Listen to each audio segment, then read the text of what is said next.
Hey, how is it going? Can you hear me? Let's find out. I'm gonna check myself out. That sounds silly.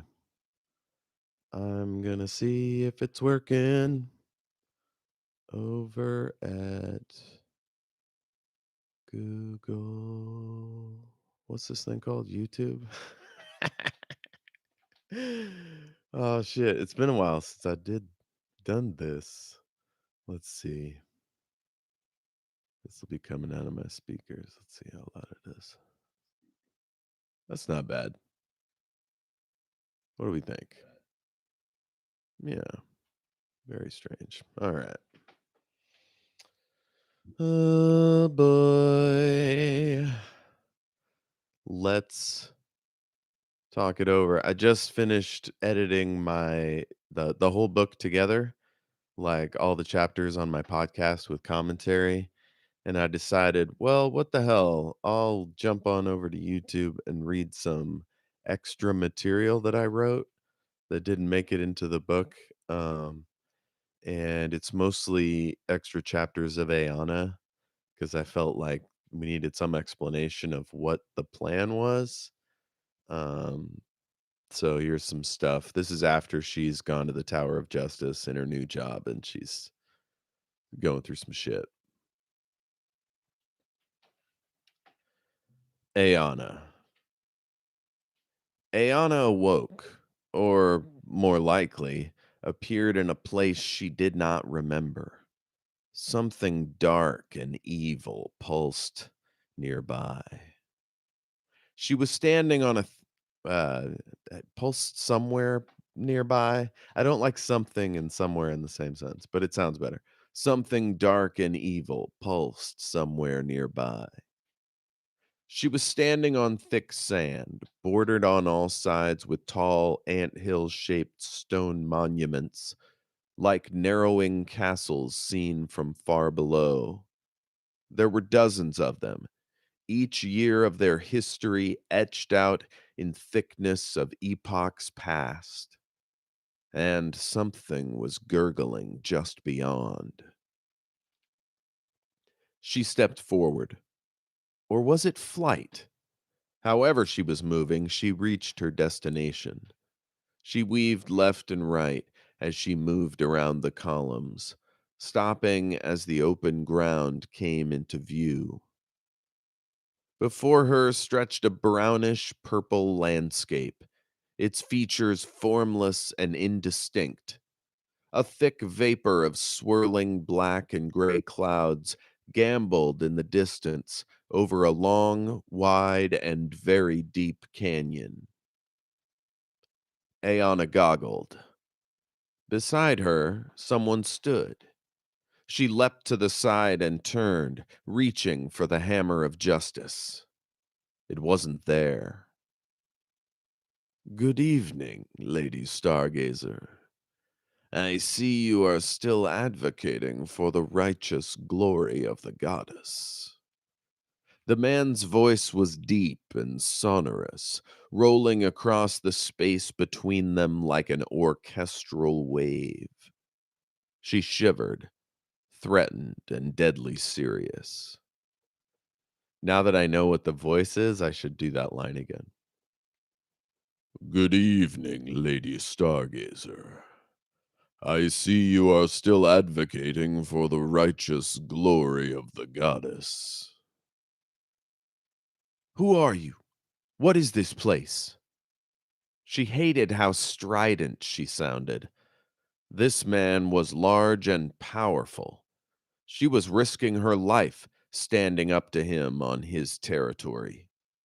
She was trembling. Goddess, keep me sane. I'm in trouble here. The man swept an arm across the cliff, the canyon, and the distant mountains. They were replaced by a pleasant stone sitting room. A fire crackled on one wall. Through a narrow window, she could see a city glaring with bright orange light. For just a moment, She swore she heard the sound of wailing women coming from the clouds. Tacky. Who is this mind-bending asshole? Now, child. There's no need to be hostile. We are not enemies. Not by far. His voice and the lips that opened to shape the words were so inviting, she felt herself compelled to go closer.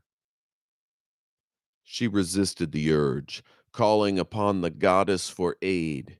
Peace and blessings be upon her. Though the goddess didn't flow through her as she usually did, Aeonna's well-honed resistance to such manipulations saved her. She swept up one hand and slapped the strange man on one cheek. She put everything behind it. The man swept his head to the right, softening the blow to a light slap. He caught her wrist in one massive scaled hand, then dug the thumb of his other hand into the space between her collarbones. A wave of aggravating energy rushed into her, then faded. She was unable to move. She tried kicking, but her legs wouldn't move. She tried to punch him with no luck. She bit at his chest, but her teeth couldn't do much to harm the thick hide. She bit at his chest, but her teeth couldn't do much to harm the thick hide beneath his shirt. That's a fucked up sentence. Beneath his shirt. He squeezed her wrist and twisted it just slightly enough so she would scream, then shoved her away from him in dismissive contempt. She stumbled, but didn't drop. She rubbed at her wrist. No healing magic. Beloved Zora, where are you? The violent magical bastard glared down at Aeonna.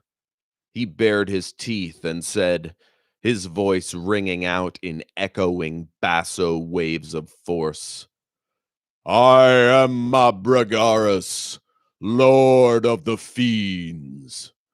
I have chosen you to be my herald. Her ears rang and her guts shook like fish in a wagon. Her own lips curled back in a sneer. You! Wait, that's not right. You! Her eyes went wild with a frenzied flash of fury. She pointed an accusing finger at his chest. Her own voice became a bellow. You were banished. I rebuke you. Return to your filth as I return to my home safe and unharmed. She punctuated the end with a quick downward stroke of her finger. Mabragaris was unmoved. The man simply took in the moment, then burst out laughing. It was a false thing, a cold thing, a laugh with nothing behind it but venom. She sneered again. What the hell? Two can play the game of snarls. Mabragaris waved again at his large castle room. I will rise, my love. Don't you worry. And when I do, I shall take you first. He looked her up and down with a contemptuously, grossly leering sweep of his blood-red eyes. He moved one hand forward and turned it in a half circle, palm facing her, claws curling over the dark red flesh. It looked like a magic thing. She readied a shield. She thought about saying something else, but decided against it. She'd said what needed saying. Now was the time for results. The awful man glowered at her, showing teeth as long and pointy as a Jopon raptor. He intoned, "Remember your duty, my lady." She began to fade then, floating slowly backward into the real world. Her last sight was of his horned and scaly face, his teeth still bared. He was saying something she couldn't hear, but she could read lips a bit. She puzzled it out eventually. "You will be my herald." She woke up shivering.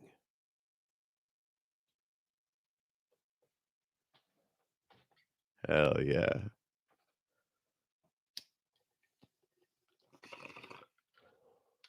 So that chapter's too long. There's some things that could be tweaked. But there's some good stuff. Oh, excuse me.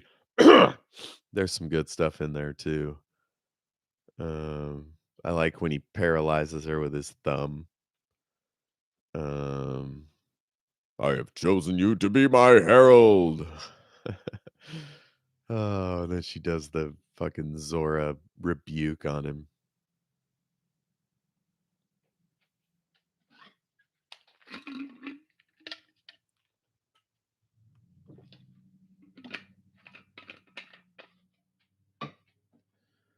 Let's see, how am I doing? How's it been? 11 minutes. Let's do another one. Ayana.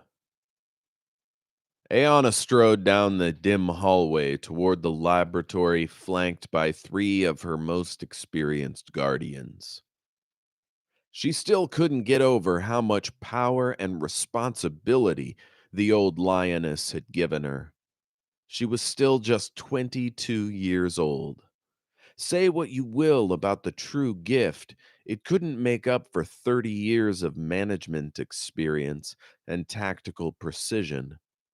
Most days, she felt like a hammer trying to build a dollhouse. Most of the time, she leaned on the experience of her guardians, who were unlikely to embarrass her when she got something wrong. She paused at a T-bone intersection and took a second, thinking carefully before looking back at her guardians. One of them tilted her head to the left. Ayana nodded in thanks and headed that way. Before too long, they had found the secret entrance to the lab and swept in, shields humming. Barillon was there, along with Portillion, as well as a young acolyte, the noblewoman from House Terusian. Aeona suppressed a scowl. She'd grown up knowing the girl, tangentially, but well enough to know she was dangerous. She was her family's second, like Aeona, and thus would have a library of understanding of politics and subterfuge. And, unlike Aeona, she had only recently entered the lady's service, which meant she could easily be a plant. But she was a novice of the great church and a fellow bearer of the true gift, so Aeona had no choice but to smile, dip her head to the two powerful women, and step into the room. With a slight head waggle, she signaled her guardians to be at ease. They fanned out and stood beside their counterparts, Mother Barillon's two proud defenders, Agit and Kotero. Good men, trustworthy. Very well. Let's see what you've been working on, good lady. Barillon smiled slightly and directed Aeona's attention to the materials spread out upon the wide, high table. Beloved mother, we've made a breakthrough. Portillion looked giddy with excitement. Therese stood calmly beside him, apparently amused by the boy's childlike glee. Aeona tried not to groan. She stepped forward and followed the boy's eyes. It was a small iron box, no larger than one of Teresa's tiny hands. Floating above it was a minuscule holographic image of the statue, its hideous progenitor's form slowly rotating, seeming to scowl from every subtle curve of its mahogany shape. Aeona felt its evil pouring out, even from the image, which was itself deeply troubling. There were even faint tendrils of the stuff branching out to grip Portilion's aura as well. And then, through an effect she wouldn't have imagined if someone had told her about it, Sister Therese. Gods, can such a taint be shared with someone you have feelings for? Disturbing possibilities raced through her mind. She growled a low murmur. What is this? Portillion began to speak, his words spilling out like a toddler who's been ordered to stay silent for 2 minutes and then allowed to talk. It was deeply tiring.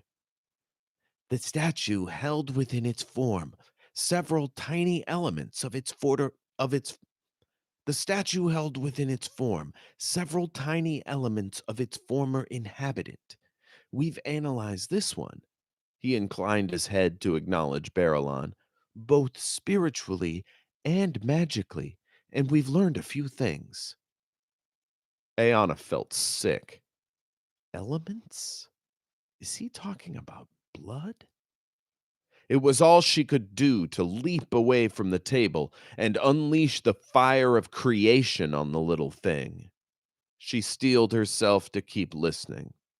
It wasn't easy. He went on, his hands doing half the work. Barillon was smiling. The being housed within the statue had deteriorated. Someone in the intervening years must have taken it out and he looked from Barillon to Aeona. Well, anyway, we think we may have found a way to harness the latent energy within. Now Aeona did stumble back. One of Barillon's guardians, she wasn't sure which, rushed to catch her before she could fall. She steadied herself and snarled at Barillon. You allowed this? By the goddess, mother, what were you thinking? Both she and the two priestesses crossed themselves instinctively. The guardians all followed suit. Portillion just kept on babbling. The matriarch asked us to do it, your mercy. Anyways, it's my contention that we could use this material to reactivate one of the gates. Therese arched an eyebrow, her smile peeking through her well trained repose. Barillon adopted a kindly expression. She nodded slowly before speaking. Aeona's head was pounding so intensely, it was only with tremendous effort that she was able to comprehend the woman's words. Beloved mother, please. These are dangerous times.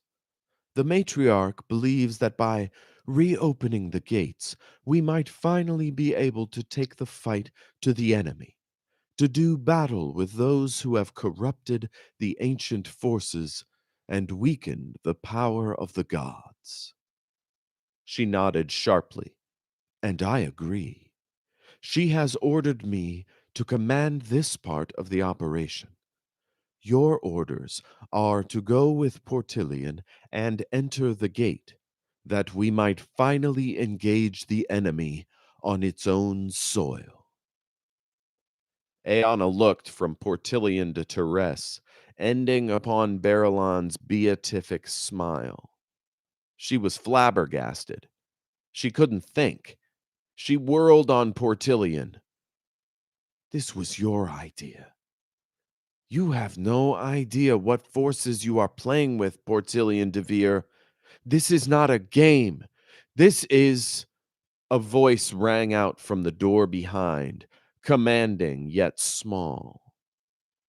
My will, child, and that of her grace, the mighty Zora, Peace and blessings be upon her. The group turned, Aeon included, to see the wizened form of the matriarch, Elian of Ghost Lake.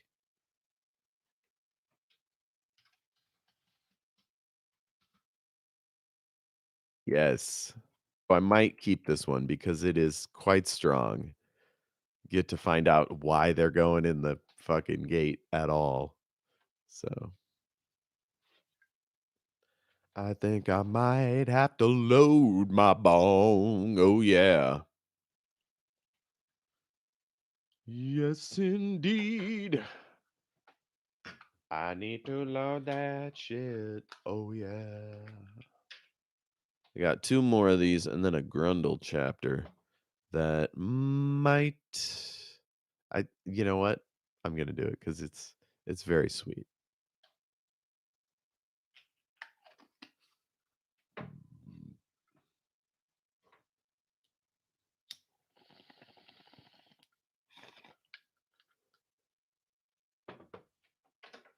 The Guardians helped guide Elian over to the table until she was standing next to Aeana, her bent form barely allowing her head to crest the surface of the table. She took Aeana's trembling hand in hers and said, "Sister, you have nothing to fear. The goddess never makes us do more than what is just." She patted Aeona's hand, then turned her attention to the others, dipping her head once for each. They repeated the gesture. She spoke again, her voice crisp and firm, though scratchy with age. "Good. You've shown her the thing. Take it away, young wizard." Portillion did so at once. The sudden absence of the holographic obscenity sent shivers through Aeona's body. She felt suddenly free to breathe, as if someone had just lifted a truck from off her chest.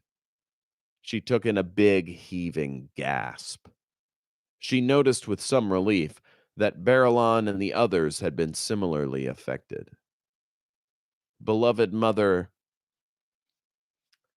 beloved matriarch Elion smiled. Her eyes were soft, tinged here and there with the slowly spreading shapes of cataracts. Aeona whispered, "Surely there must be another way, beloved mother." Elion swatted her hand as softly as a branch tapping a window in an autumn breeze. Aeona settled, feeling a wave of calm flow through her muscles and nerves. No one in history was as gifted a healer as beloved matriarch Elion of Ghost Lake.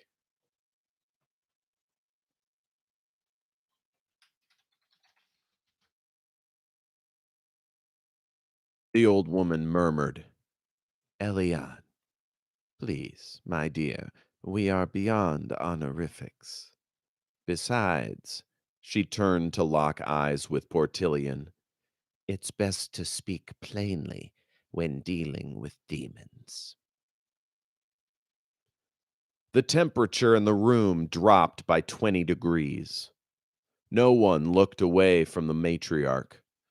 Her gentle motherly smile curled into a snarl.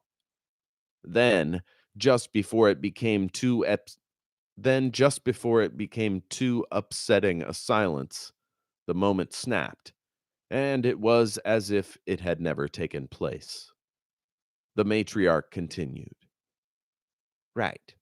Well, with Partillion's skill, you should be able to open the gate. You will keep it open until the entire party has passed through. Your own guardian," she looked around the room, not seeing Grundle. She raised an eyebrow, "will be with you to manage the control device. This was standard procedure when these things were active.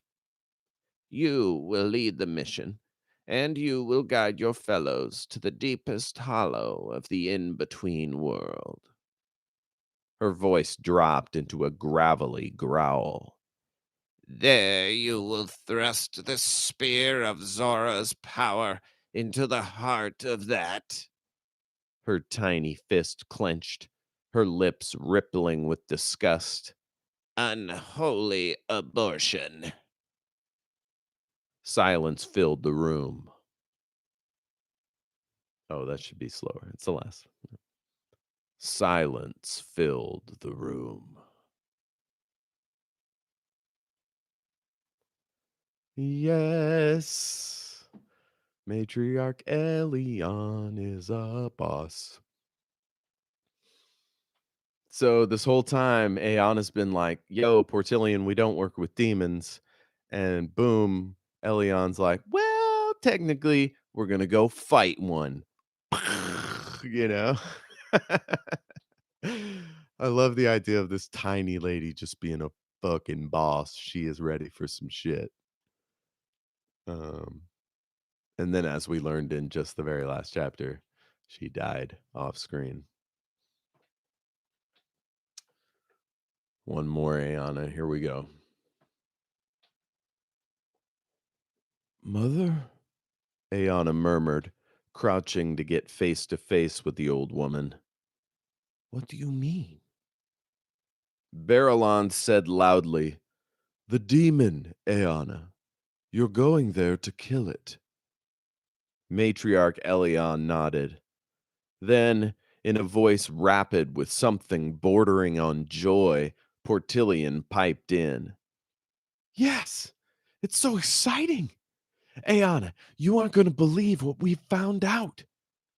Aeona looked over at him. She couldn't help glaring. He looked so God's damned happy. You idiot. How can you be so stupid? The elder priestess gripped Aeona's shoulder. Damn it, girl, listen. Uh, yeah, this is the old lady. Damn it, girl, listen. You are the one. It's already decided. She turned to leave, several guardians rushing to help her to the door. She swatted them away, snorting in derision. Piss off. I'm not a corpse yet. I don't need pallbearers. The door shut behind her, one less guardian lining the wall. Aeona could hear Matriarch Elion giving him the business while they strolled down the hall. Then Barillon was talking.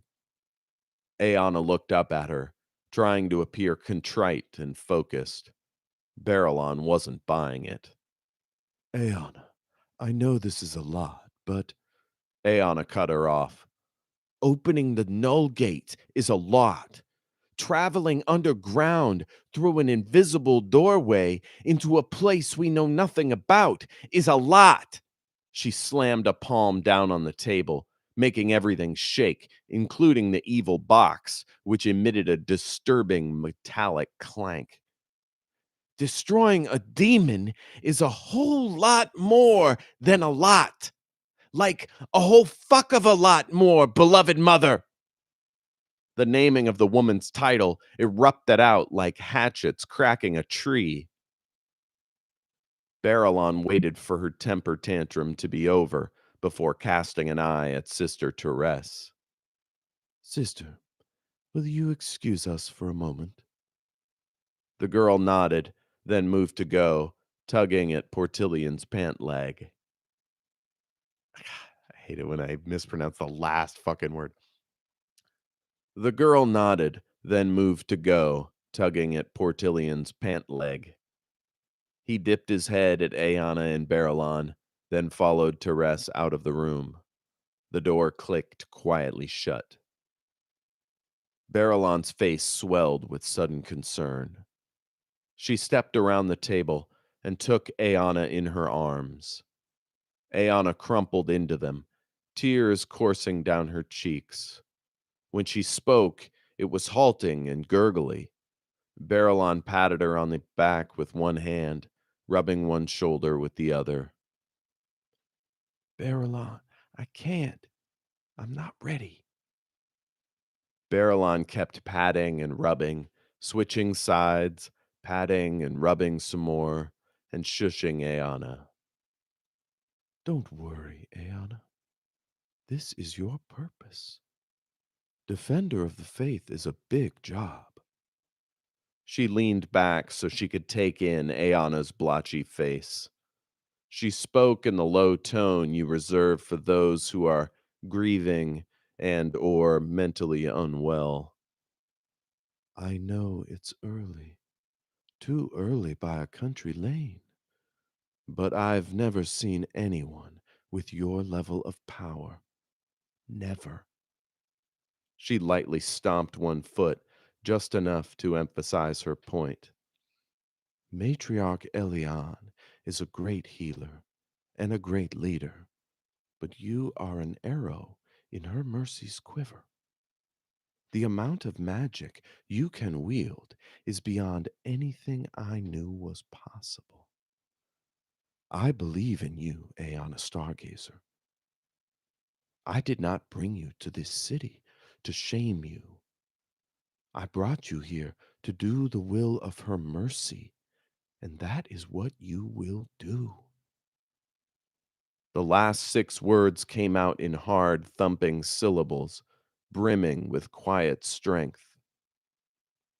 She leaned down, deepening her crouch so she could catch Aeona's gaze, and looked up into her big, dumb brown eyes. You are not your mother, Aeona. You are what Zora made you. She shook the crying young priestess and started laughing. Laughing? Gods, but you can be stubborn.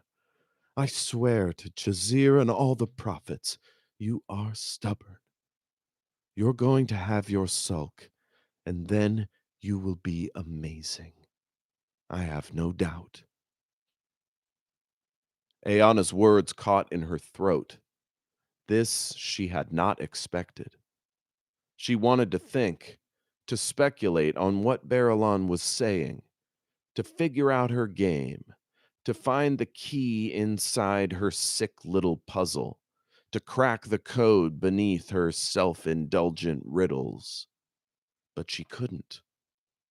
All she could do was think that maybe she'd had Barillon wrong.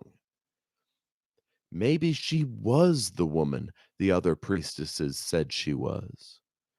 Maybe Aeona had been the one suspecting something that wasn't there. Or maybe you're trying to get me gone. You want me to leave so you can have the. Aeona's mind was whirring. You want to be matriarch, and you think I might have the votes. Barillon let go of her and stepped back in sudden shock, as if she hadn't expected Aeona to show so little faith in her. Acting. She's a master. You could have been a politician, Lady Barillon. The taller woman lifted a hand to her mouth. She smiled weakly. Aeona, you have me wrong. I only want what's best for the church. She knelt before Aeona, heedless of her pure white robes on the unwashed ground. She took Aeona's hands and squeezed them. Her eyes were sincere. Listen to me. I am your friend. Whatever has passed between us, this is not a ploy. If I've done something to harm you, it's my duty to make amends. She tilted her head to one side and ran a warm hand along Aeona's sprinky, kinky black curls. Normally, Aeona would have chafed at such unprompted touching of her hair, but it felt strangely right. The woman was good. She was honest, even if she could be unpleasant at times. Aeona felt terrible about her petty grudge. She felt foolish. Again, Aeona bowed her head in shame. Forgive me, mother. Barillon pressed a finger up against Aeona's jaw softly nudging her chin to rise. She gazed into Aeonna's dark brown eyes. You have nothing to be forgiven for, child. The goddess loves you, and so do I. She pulled Aeonna into another warm embrace. Aeonna leaned away herself a few moments later and stared at the older woman. Something seemed odd. All right. So, if you aren't running a con, what's really going on? Barillon lifted them both to their feet and directed Aeonna's tear-streaked, dark-skinned hand out to rest below a name written on a time-yellowed, pale-inked page. Aeonna's eyes widened as Barillon read out the name and title. Mabrigaris, Lord of the Fiends. Aeonna gasped.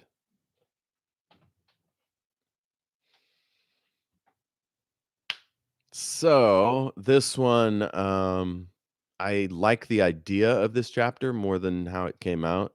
I like their tete-a-tete, the way Aeon doesn't trust her. Barillon goes full love energy. Um, and then apparently knowing that Barillon knows the name of the guy that came to Aeon's dreams, the demon that they're supposed to be fighting, is a big deal.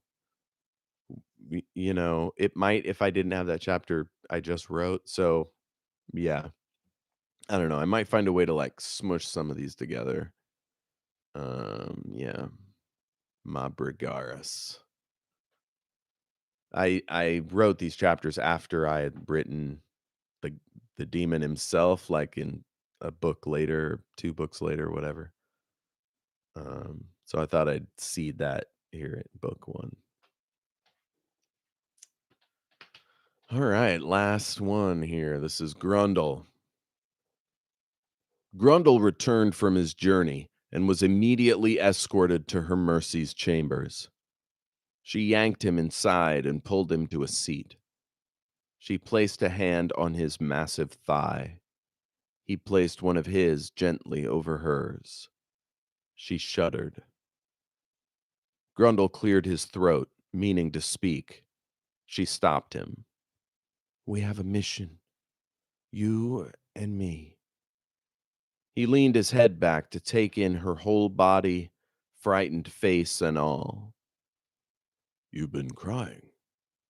Why? He was so focused. His entire attention was going to assess her pain, to work out a course of treatment. He would call in a doctor, someone who could help her regulate her emotions. If only women weren't if only women were as easy to comprehend as machines. She shook her head. Grundle, listen. Me and you and Portillion and Therese and a bunch of other people have to go into the in-between realm and face a God's damned demon. He started to scoff, but stopped himself. He wriggled his lips. He really wanted to kiss her, but that would be completely inappropriate. That wasn't why he had pledged his life to her. She was his mistress. He owed his allegiance to her and the goddess, peace and blessings be upon her. He could only sit, stay close, and drink of her attention when it was available. Gods, but he had fooled himself. Would he have pledged his service if he thought she might love him? He imagined that he might. Better to serve and be with her than to love her and be somewhere else. He supposed he could have gotten work doing something where he could follow her around, but there was something right about knowing he served the goddess as well. It pleased him to know that the simple act of surrendering his future for love had taken a certain amount of courage. He would learn to love the goddess as much as he loved Aeana. Perhaps his feelings for Aeana would wane over time, and it would become just another job. But he hoped not. Hope was a special thing, so special you never notice it until it's gone. Grundle groaned. Did you hear me? Her lips were thick and brown and perfect. A demon, Grundle. A demon. He shook his head. Right, a demon. They're real. And he tried not to take her in his arms and succeeded, just barely. And we're going to go kill it. I'm okay with that. He bent his spine as much as he could to get his face level with hers. She stretched up so she could make it easier for him to see her. There were still a few tears on her cheeks. She nodded and murmured out a few pregnant words. Good, because I'm going to need you close beside me, Grundle. He nodded calmly, everything below the waist growing tighter and thicker by the second. He could almost feel the ridges along his legs spreading and straining against his pants. Her hand slid absent-mindedly closer to his crotch. He grunted and jumped back a foot, or rather, he bounced half an inch up and 2 inches back on his butt, yet she still squeezed against him, her hand gripping his inner thigh. Her face was shocked. Grundle, what is it? Did I say something wrong?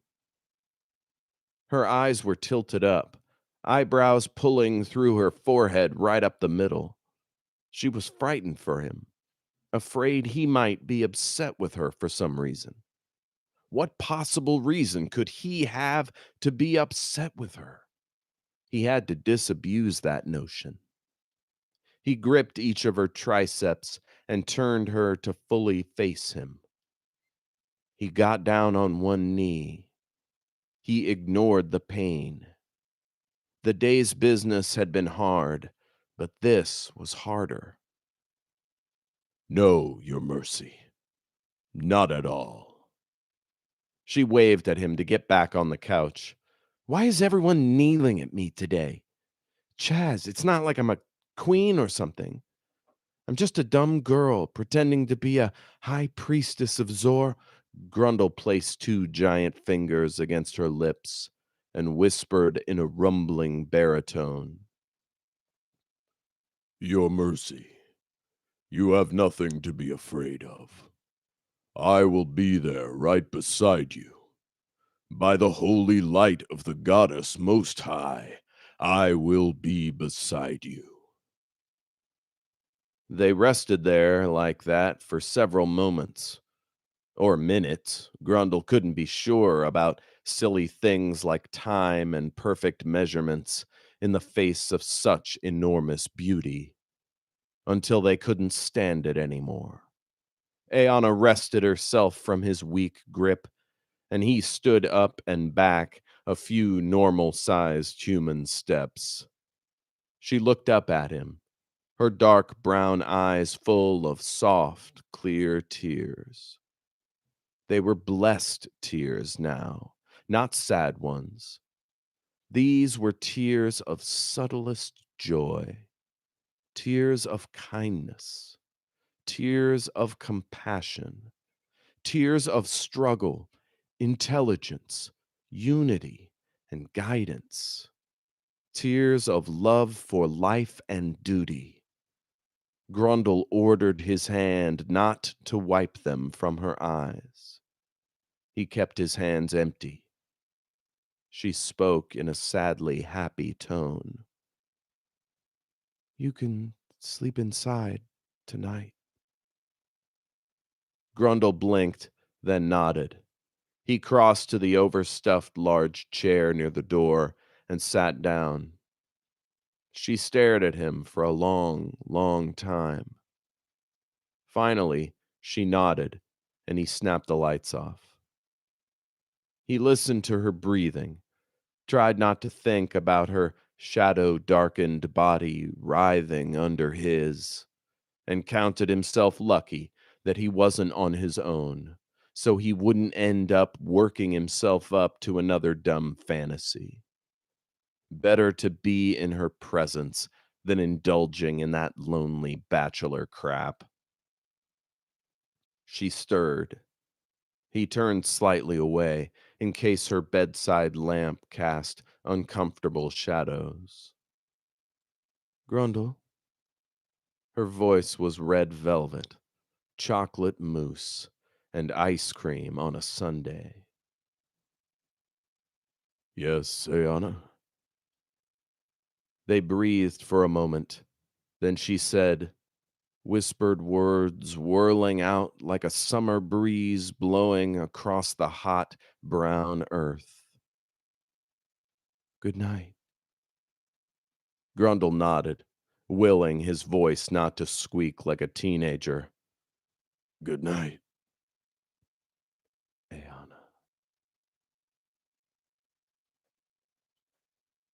That last one should be lower.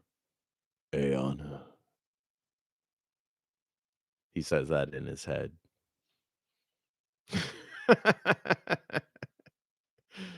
Oh man, he loves her so much. And she's a little bit oblivious. Has her hand on his thigh. What are you doing, lady? What are you thinking? It's a classic case of rich girl coming onto her bodyguard. Come on now. Have some class. So I think that is pretty much it. Let's see. Oh, I wrote down some themes and secrets. So plots, conspiracies. Yep. Scarcity, peak oil, the space fuel being monopolized and stuff that's slowing everybody down. Governments putting off difficult decisions. So like climate change, right? Heroism and celebrity, the attraction of tyranny, secrets, the questioning of goodness. Should evil be tolerated or challenged? So there, like Maki, Marshall, Stargazer, can evil be used for good? So like what's up with this demon shit, right? And then evil never dies. So the theme of it never dying. This stuff just lingers. So like Hizaji Masada, taking over the armor, the dead necromancer or whatever, like that kind of stuff. Yeah, that plays a part in these books. So I think that'll do it. Um, most of my things are secrets that I'm asking myself, so I I don't want to read them because they might be secret spoilers. Anywho, thanks for watching. Thanks for listening. You guys are cool. Um, and I might do a post book wrap up after this, to just like chat, if you've read the book or if you've listened to these and you have an opinion. Send in an email, everythingisawesomepodcast at gmail.com or on Twitter at EIA podcast. We have a Facebook group. It's called Friends of Everything is Awesome. You can find us there. And yeah, I guess that's it. Peace.